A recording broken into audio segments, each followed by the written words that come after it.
is only reasonable that I have to do a lot. 8 मई 2018 का ये वो दिन था जब उस वक्त के अमेरिकी राष्ट्रपति डोनाल्ड ट्रंप ने ईरान के साथ परमाणु समझौता तोड़ दिया था। इसके बाद अमेरिका ने ईरान पर कई आर्थिक प्रतिबंध लगाए थे। अमेरिका का आरोप था कि ईरान अपने परमाणु कार्यक्रम की जानकारी नहीं दे रहा और चोरी छिपे परमाणु हथियारों के लिए यूरेनियम एनरिचमेंट बढ़ाने में लगा है। हालांकि रूस यूक्रेन युद्ध ईरान के लिए एक संजीवनी की तरह आया और पुतिन ने ईरान की अमेरिकी प्रतिबंधों से बचने में काफी मदद की।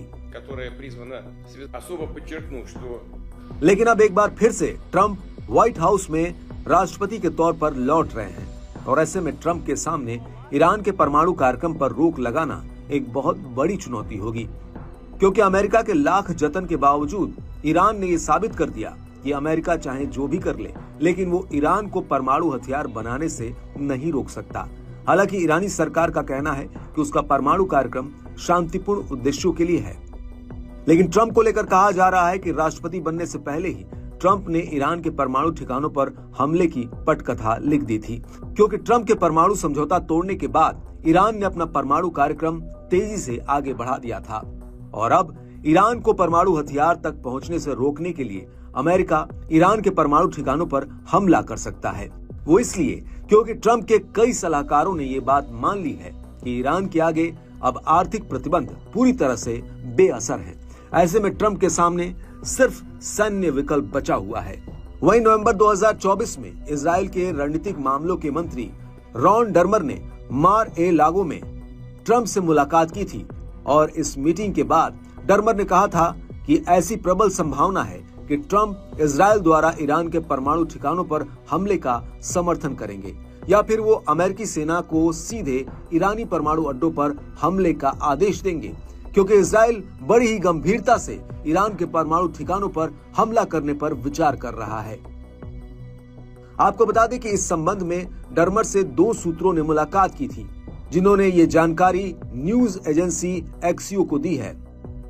हालांकि बाइडेन के कुछ निजी सलाहकारों ने भी बाइडेन को व्हाइट हाउस छोड़ने से पहले ईरान के परमाणु ठिकानों पर सीधा हमला करने की सलाह दी थी।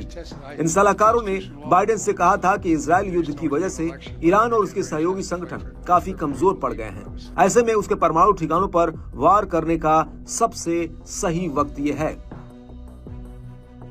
इसके अलावा अमेरिका की तरफ से G7 सम्मेलन में शामिल होने वाले एक सीनियर अधिकारी का भी कहना है कि अमेरिका के लिए साल 2025 में ईरान सबसे प्राथमिक मुद्दा होगा। अधिकारी का कहना है कि सबने इस बात को माना है कि हमें जरूर कुछ करना चाहिए, नहीं तो एक बड़ी आपदा आ सकती है,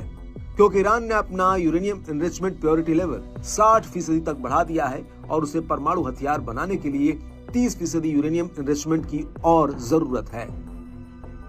और इतने कम समय में पश्चिम के प्रतिबंध ईरान को रोकने में ज्यादा कारगर साबित नहीं होंगे।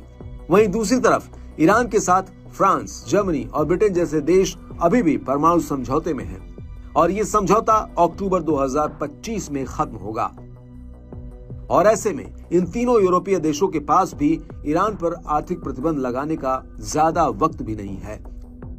और पश्चिम द्वारा ईरान पर लगाए गए आर्थिक प्रतिबंध भी ज्यादा कारगर साबित नहीं होंगे। वहीं न्यूज एजेंसी एक्सियो का कहना है कि इन तीनों यूरोपीय देशों के बीच नवंबर 2024 के आखिर में जिनेवा में एक मीटिंग हुई थी, जिसमें ईरान के साथ परमाणु डील पर बातचीत हुई है। लेकिन इस मीटिंग में इन तीनों देशों ने साफ कर दिया कि 2015 का परमाणु समझौता पूरी तरह से खत्म हो चुका है और ईरान के मौजूदा परमाणु कार्यक्रम की स्थिति को देखने के लिए एक नए परमाणु समझौते की जरूरत पड़ेगी। वहीं ईरान का कहना है कि अगर अब उसके ऊपर नए प्रतिबंध लगाए गए तो वो न्यूक्लियर नॉन प्रोलिफरेशन ट्रीटी से बाहर निकल जाएगा और उसके परमाणु ठिकानों पर संयुक्त राष्ट्र द्वारा किए जाने वाले तमाम निरीक्षणों और निगरानी को खत्म कर देगा। और इसको लेकर न्यूज एजेंसी एक्सियो का कहना है कि इन हालातों में ट्रंप के सामने सिर्फ कुछ ही विकल्प बचेंगे, जिसमें या तो वो ईरान के साथ डील करे या फिर सीधे ईरान के परमाणु ठिकानों को खत्म कर दे। और ये फैसला लेने के लिए ट्रंप के पास वक्त भी कम होगा, क्योंकि ईरान बहुत तेजी से अपने परमाणु कार्यक्रम को आगे बढ़ा रहा है।